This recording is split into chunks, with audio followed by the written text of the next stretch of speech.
Alors, aujourd'hui, je vais parler du film.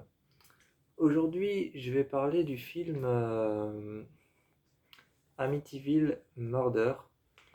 Amityville Murders, c'est un film qui a été réalisé et qui a été produit, donc réalisé et produit par les producteurs et réalisateurs de Haunting of Connecticut. Euh, j'avoue tout de suite que Haunting of Connecticut, euh, c'est une série de deux films en fait. En fait, Haunting of Connecticut, c'est une série de deux films. Et j'avais vu le premier, je crois. Je crois que j'avais vu le premier, je suis plus sûr.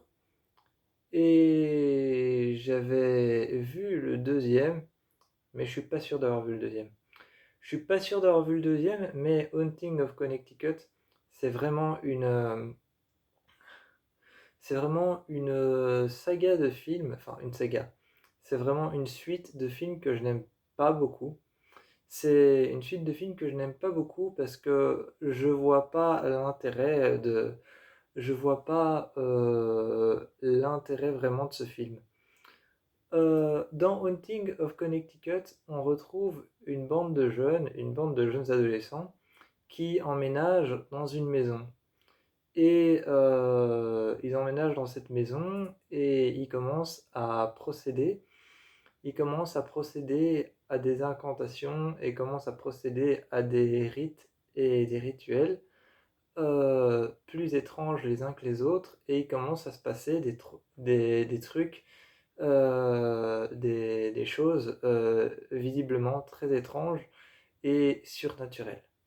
Donc, je comprends pas vraiment l'intérêt de Haunting of Connecticut, parce qu'en fait, on suit une bande de jeunes qui s'installent dans une maison, une vieille maison, au milieu de la forêt, et qui procèdent à des incantations et des rituels, ce qui est totalement logique qu'on va suivre sur quelque chose de paranormal. Donc, je comprends pas l'intérêt, parce que c'est totalement logique de suivre sur quelque chose de paranormal si tu commences avec une bande de jeunes qui procèdent à des rituels maléfiques, des rituels vaudous ou à procéder à de la magie noire. C'est tout à fait logique. Et comme dans les films Haunting of Connecticut, il y a trop de logique, enfin, il y a pas trop de logique, mais il y a trop de prévisibilité en fait. Je sais pas si le mot prévisibilité se dit, mais il y a trop de prévisible en tout cas. Il y a trop de prévisible parce que quand tu fais un rituel, que tu t'apprêtes à faire un exorciste, que tu t'apprêtes à faire un exorcisme dans un film d'horreur, dans un film d'horreur que ce soit l'exorciste ou l'exorcisme, quand tu t'apprêtes à procéder à ce rituel, tu peux être sûr qu'il va se passer quelque chose, qu'il va peut-être même y avoir des morts. Donc, euh, ça c'est la raison pour laquelle je n'ai pas aimé Haunting of Connecticut. Euh, et Amityville Murder dont on va parler aujourd'hui, parle de la famille DeFeo qui s'installe. C'est toujours la même chose, hein. C'est toujours la même chose, il faut pas chercher. Et on est sur la famille DeFeo qui s'installe dans la maison d'Amityville à Long Island. Et donc, ils s'installent dans la maison d'Amityville. Et Ronnie DeFeo va commencer. Enfin, là, c'est pas Ronnie DeFeo, mais le vrai tueur qui a assassiné toute sa famille s'appelait Ronnie DeFeo. Et là, c'est pas Ronnie, mais il commence à entendre des voix petit à petit qui commencent à lui dire tue ta famille, donc tue-les tous. Et ces voix commencent à lui dire tue ta famille, tue ta sœur, et qui commencent à lui dire de tuer ses frères et sœurs, ses petits frères, ses petites sœurs, sa frère aîné, son frère aîné, sa sœur aînée, et qui lui demande de plus en plus de tuer son père, sa mère, et de tuer sa grand-mère, et tout le monde, toutes les personnes qui vivent avec lui. Et finalement, ces voix, il les entend de plus en plus, et c'est toujours le même concept avec Amityville.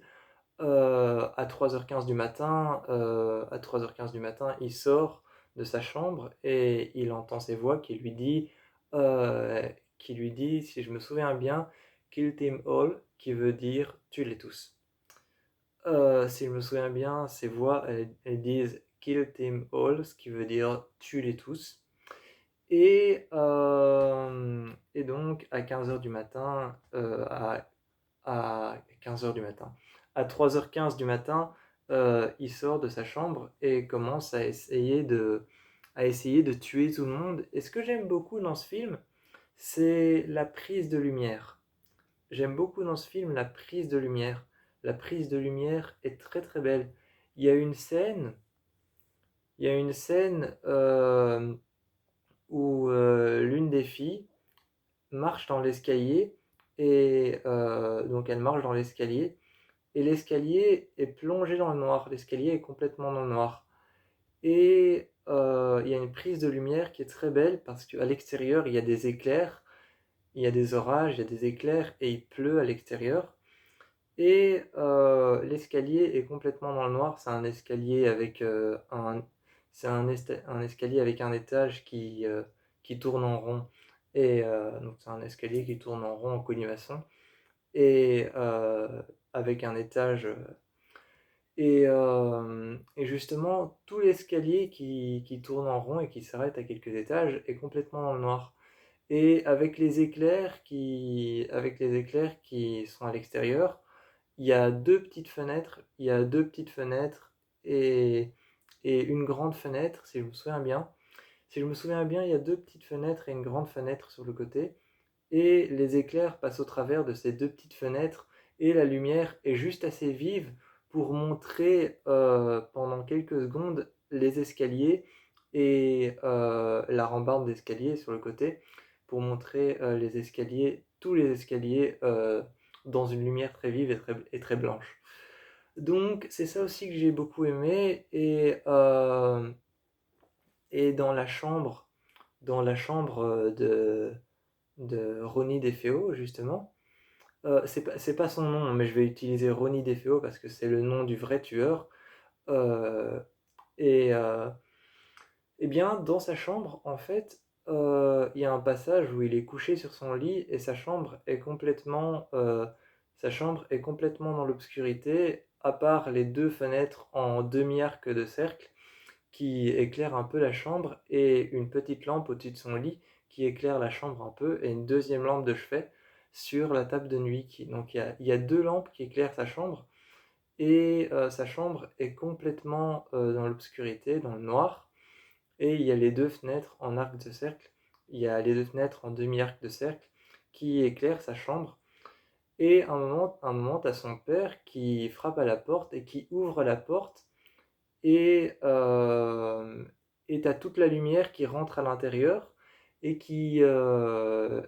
et qui fait contre-basculer t'as toute la lumière qui rentre à l'intérieur avec la porte ouverte et cette lumière, justement, la lumière du couloir qui éclaire à l'intérieur, fait contre-basculer l'obscurité et ça crée une sorte de contre-jour à l'intérieur de la chambre où l'ombre du père qui est devant la porte et dans le couloir là où il y a de la lumière va être reflétée va être reflétée à l'intérieur de la chambre de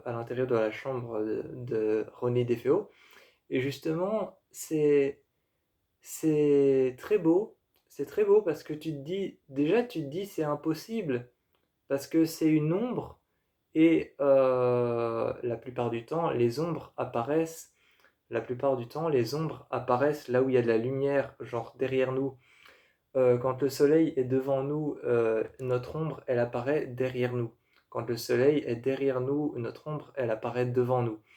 Et là, il est complètement dans le noir dans sa chambre et t'as l'ombre de son père qui apparaît, ce qui paraît totalement impossible. Et c'est la lumière de la porte qui fait refléter, c'est la lumière de la porte qui joue avec ça et qui fait une sorte de contre-jour et qui fait se refléter la silhouette, donc la, la silhouette de l'ombre de son père juste au-dessus de son lit. Et c'est aussi un peu les lumières dans sa chambre qui sont allumées, les trois petites lumières qui sont allumées, qui font en sorte qu'il puisse y avoir une ombre. Et la caméra, à ce moment-là, elle filme uniquement l'ombre sur le côté avec Ronnie DeFeo qui est couché sur son lit. Et t'entends le père parler, mais totalement hors champ, donc tu le vois pas. Mais t'entends le père parler qui est en hors champ, donc il est hors la caméra, on le voit pas dans l'objectif de la caméra, on le voit pas. Et tu l'entends parler et tu as vraiment l'impression que comme la caméra filme cette ombre, tu as l'impression que c'est l'ombre qui est en train de parler. Et j'ai beaucoup aimé ce plan.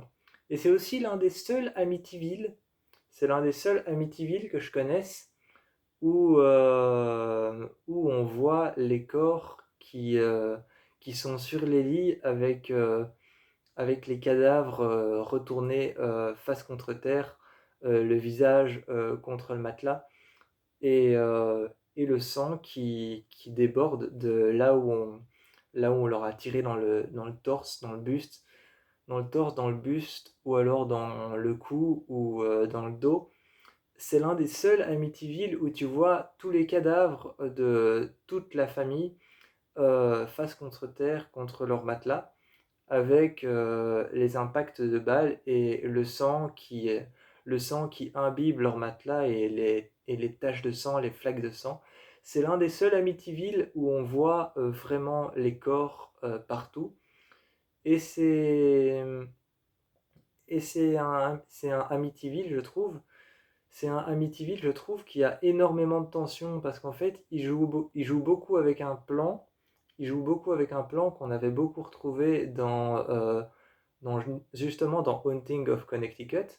Il y avait parce que Haunting of Connecticut, ça parle justement en fait une entité qui est attirée dans cette maison à cause des incantations qu'ont fait les jeunes, et ils sont contraints justement de se confronter à cette identité, cette entité maléfique. Et dans Haunting of Connecticut, il y a un plan avec la caméra qui se déplace un peu de manière viscérale et organique à l'intérieur de toute la maison, comme si quelqu'un marchait avec une caméra en main et qu'on voyait ce que la personne filmait, ou comme si une personne marchait dans la maison et que la caméra filmait ce qu'elle regardait. Et enfin la caméra se déplace à travers toute la maison et partout, et t'entends des portes s'ouvrir et tu vois la caméra passer d'une pièce à l'autre, passer entre la porte et entre les couloirs, et tu vois les portes s'ouvrir, les portes se fermer quand la caméra est passée, t'entends la porte se fermer, tu vois la caméra se déplacer dans la maison. Et ça, c'est un plan qui avait beaucoup. C'est un plan qui avait beaucoup dans Haunting of Connecticut pour montrer que cette entité maléfique était là. Et ils ont joué énormément sur ça. Ils ont joué énormément sur ça dans ce Amityville, ce qui, euh, ce qui apporte une tension géniale. Et, euh, aussi, dans celui-ci, dans ce Amityville-là, il y a particulièrement quelque chose je vais pas dire quelque chose que j'aime bien, mais quelque chose qui apporte de la peur au film. Il y a quelque chose qui apporte de la peur au film, c'est que généralement dans les Amityville que je connais, généralement n'a pas souvent, l'entité n'a pas souvent de corps propre à lui-même. Je sais pas si vous me suivez quand je dis ça, mais l'entité n'a pas de corps propre à lui-même, c'est-à-dire que l'entité n'a pas de physique qui lui est approprié. L'entité d'Amityville, c'est simplement l'entité d'Amityville dans la plupart des Amityville que je connais, comme Amityville Horror ou Amityville Awakening, c'est les choses qui vont faire peur, quelque part le corps et le physique de l'entité d'Amityville. Ça va être toutes les personnes qui ont subi le sort de cette maison et qui sont morts. Donc tu vas voir genre un cadavre des personnes qui étaient là avant avec un impact de balle dans la tête, ou alors tu vas voir une personne avec une blouse blanche couverte de sang et avec les impacts de balles sur son corps. Tu vas voir des choses comme ça. En fait, les entités dans Amityville sont souvent les précédentes personnes qui avaient dans la maison. Mais l'entité n'a pas de physique à elle-même. Et dans ce Amityville-là, justement, l'entité, elle a un physique qui lui est propre à elle-même. C'est des sortes d'ombres noires avec de grandes griffes au bout des mains, au bout des doigts. Donc à la place des mains, c'est des sortes de grandes griffes. Et donc l'entité, là, justement, elle a un physique propre à elle-même. C'est ces sortes d'ombres humaines avec des griffes au bout des doigts et qui veulent absolument pousser Ronnie DeFeo à tuer toute sa famille. Et il y a même une scène que j'aime beaucoup où il va se cacher derrière une porte. Il ouvre la porte qui donne vers un couloir complètement dans l'obscurité et il voit une ombre dans le couloir qui lui tend justement comme ça, avec ses mains en griffe, qui lui tend en fait le fusil et qui lui donne le fusil à pompe. Comme ça, il lui tend et il hurle et il referme la porte. Et juste à côté, il y a un miroir. Juste à côté, il y a un miroir. Et tu te rends compte en faisant le déclic à cause de quelque chose dans la scène. À cause de quelque chose dans la scène, la manière dont c'est filmé, tu te rends compte qu'en fait, tout ce qu'il a vu, c'était dans le miroir. Quand il a ouvert la porte, tout ce qu'il a vu, c'est que le miroir reflétait l'intérieur du couloir et il a vu cette ombre dans sa chambre lui montrer le fusil et lui tendre le fusil. Et donc c'est un très beau film. C'est un très beau film et c'est particulièrement pour ça que j'aime bien ce Amityville-là, Amityville Murder. C'est que l'entité d'Amityville, l'entité d'Amityville a justement un corps propre à elle-même. Elle a un physique qui lui est dû, qui est son physique à lui, et qui n'est pas le physique des personnes qui sont venues habiter dans la maison et qui sont tous mortes. Parce que dans Amityville Horror, par exemple, dans Amityville Horror, on va suivre une petite fille qui est morte dans la maison et qui a été tuée par Ronnie DeFeo et qui a un impact de balle dans le front. Dans Amityville Awakening, on va suivre les personnes qui habitent là, et il y en a une qui est dans le coma, qui va se réveiller, et qui va tuer toute sa famille. Donc on va suivre une personne qui habite la maison. Et justement, la personne qui va faire peur dans Amityville Awakening, sera l'un des propriétaires de la maison, mais pas une entité à part entière qui a un corps propre à lui-même. Et c'est ça que j'aime bien dans Amityville Murder, c'est que l'entité a un corps propre à lui-même et ne fait pas peur avec les anciens propriétaires qui ont un impact de balle dans la tête ou alors qui sont couverts de sang.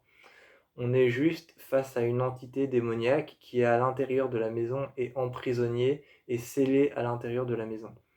Et il n'y a que Ronnie DeFeo qui la voit, dont cette scène que j'aime particulièrement où il se retrouve à table avec toute sa famille, et sa famille est normale quand il vient se mettre à table, et il s'assied à table et il y a plusieurs éclairs qui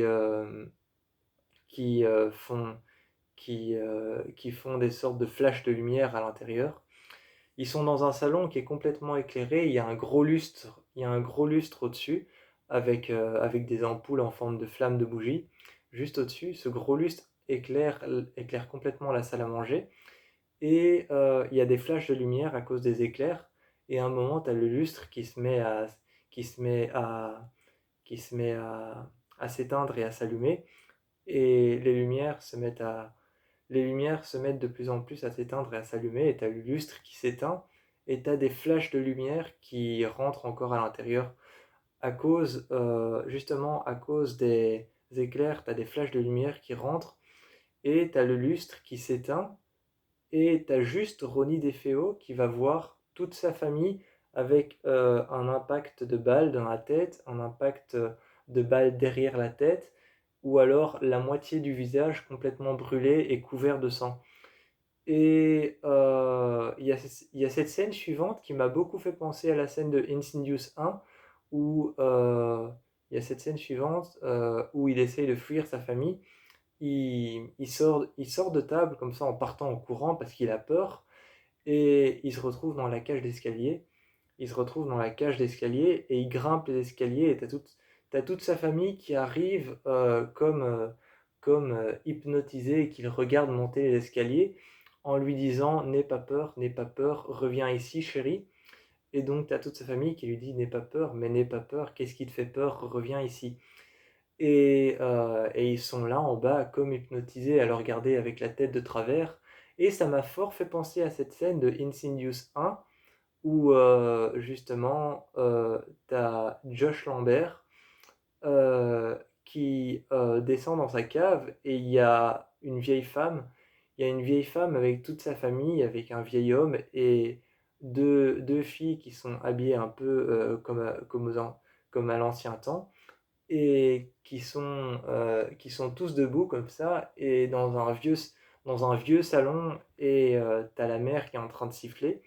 T'as la mère qui est en train de siffler, et justement, il regarde tout ça, et il est dans cet endroit où il y a cette famille au bord d'un vieux salon qui sont habillés eux-mêmes de manière très ancienne. Et puis il entend un coup de flingue, et il revient en arrière, là où il était avant, et il y a l'une des filles qui a une carabine en main, et l'un des jeunes, l'une des personnes avec qui elle est, l'une des filles avec qui elle est, qui a un impact de balle dans la poitrine. Et justement, je pense que c'est Insidious qui a fait un petit clin d'œil à Amityville. Et là, on dirait que c'est Amityville qui a fait un petit clin d'œil à Insidious. Et donc, c'est ça que j'aime bien, c'est Amityville qui a fait un clin d'œil à cette scène de Insidious, et Insidious qui a fait un clin d'œil à Amityville dans le tout premier Insidious. Donc, j'aime vraiment beaucoup ce Amityville-là, et surtout que c'est le premier que j'ai vu. De tous les Amityville que j'ai vus, c'est le seul et le premier que j'ai vu où les personnages sont vraiment habillés comme en 1981, en 1992, et des dates comme celle-là. Et vraiment, c'est un très bon film parce que c'est l'un des seuls Amityville, encore une fois, où j'ai vu les personnes habillées vraiment avec des anciens vêtements. Et d'ailleurs, le film en lui-même commence sur une vieille bande. Le film en lui-même commence sur une vieille bande cinéma. Et à l'intérieur de cette vieille bande cinéma, tu vas voir toute une vieille vidéo qui a été filmée avec une vieille caméra. Ça se voit que c'est des vieilles images de la maison quand ils sont venus y habiter, et d'une fête d'anniversaire, une fête de bienvenue dans la maison. Et tout ça dans une petite bande de caméra carrée de l'écran. Et en dessous de cette bande cinéma, en dessous de cette bande cinéma, cette petite bande de vidéo où passe la vidéo de quand ils sont venus s'installer dans la maison, et bien, juste en dessous de cette bande vidéo ancienne, il y a tous les noms des acteurs et des producteurs et des réalisateurs qui passent en rouge avec des chants religieux qui viennent accompagner cette bande vidéo. Donc tu as la bande vidéo avec tous les sons qu'il y a avec, les rires, les voix de tout le monde qui s'entremélangent, et, euh, et les enfants qui jouent et les parents qui discutent. Et tu as tout ça dans la bande vidéo qu'on entend, plus cette musique une musique assez biblique comme ça, une musique biblique, une musique de chant religieux qui accompagne en plus les sons de la bande vidéo. Et t'as les noms qui se mettent en dessous. Et puis après, t'as Amityville Murder qui apparaît en rouge sur un fond noir. et t'as le film qui commence vraiment comme un vieux film en fait. Et c'est ça qui est chouette, c'est que c'est le premier Amityville qui commence vraiment, c'est le premier Amityville qui commence vraiment comme un vieux film. Par exemple, Amityville Awakening, on est censé être en 1921, un truc comme ça, et on a un lycée qui paraît être un lycée des années 2021, et on a une jeune fille de 17 ans qui s'appelle Belle, et donc on a une jeune fille de 17 ans qui s'appelle Belle, qui est habillée de manière gothique et qui a l'air de porter des vêtements de maintenant. Et on est aussi avec tout un équipement technologique pour son frère James, qui est comateux et qui est dans le coma, et qui reçoit les soins dont il a besoin, et avec tout un équipement technologique médical dont il a besoin qu'on n'avait pas en 1921 et en 1982. Et justement, c'est le seul Amityville que j'ai vu qui respecte bien ces dates. Et d'ailleurs, dans ce film, ce que j'ai beaucoup aimé, c'est qu'on voit deux fois la date de Halloween. Donc voilà, il y a deux fois la date de Halloween qui apparaît. Je crois qu'elle apparaît une seule fois. Elle apparaît une fois en 1981 et elle réapparaît plus tard en 1982. Donc juste un an après en fait. Donc le film, je dirais que le film se déroule sur 3 ans, sur 4 ans ou alors sur 2 ans. Mais c'est un super bon film, et en plus à la fin, je sais que Ronnie DeFeo n'était pas une âme très sage, mais je sais que Ronnie DeFeo n'était pas une âme très sage et que c'était pas un ange non plus. Mais à la fin, on a une scène que j'aime bien où t'as la police qui fouille la maison, et tu vois des agents de police sortir des sacs à cadavres et des linceuls de la maison avec des corps à l'intérieur. Et il y a un journaliste qui explique qu'une famille était venue dans la maison d'Amityville venir y chercher la paix et la tranquillité, et ils y ont trouvé une tragédie et que Ronnie DeFeo a tué toute sa famille. Et ensuite, il y a une petite cérémonie d'hommage après cette scène où ils sortent tous les corps de la maison dans des sacs à cadavres. Tu as une petite cérémonie d'hommage avec, je crois que c'est une sorte de je crois que c'est une caméra qui est dans ces grandes voitures, un corbillard, voilà. Tu as une caméra qui est tout au fond d'un corbillard et qui filme l'intérieur d'un corbillard, et tu vois des croque-morts porter le cercueil de Ronnie DeFeo qui s'est peut-être tué, c'est pas montré dans le film, mais tu vois des croque-morts porter le cercueil de Ronnie DeFeo. C'est expliqué, et ils disent qu'ils portent le cercueil de Ronnie DeFeo et de sa famille, et tu vois le cercueil glisser à l'intérieur de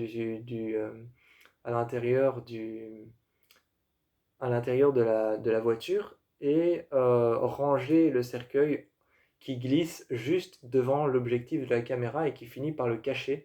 Et juste après ça, le film est fini et c'est le générique de fin.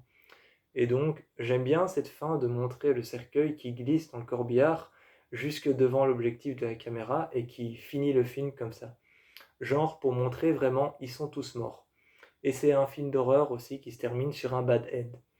Parce que pour ceux qui ne savent pas, ce qu'on appelle des happy ends, hein, donc dans les films, la plupart des films d'horreur se finissent parfois sur des happy ends où ils en sortent indemnes. Et certains films d'horreur, comme celui-ci, se terminent sur des bad ends. Donc l'inverse d'un happy end où ils en sortent pas indemnes. Et où ils sont soit tous morts, soit ils sont tous morts, soit il n'y en a plus qu'un seul qui est vivant. Et donc voilà.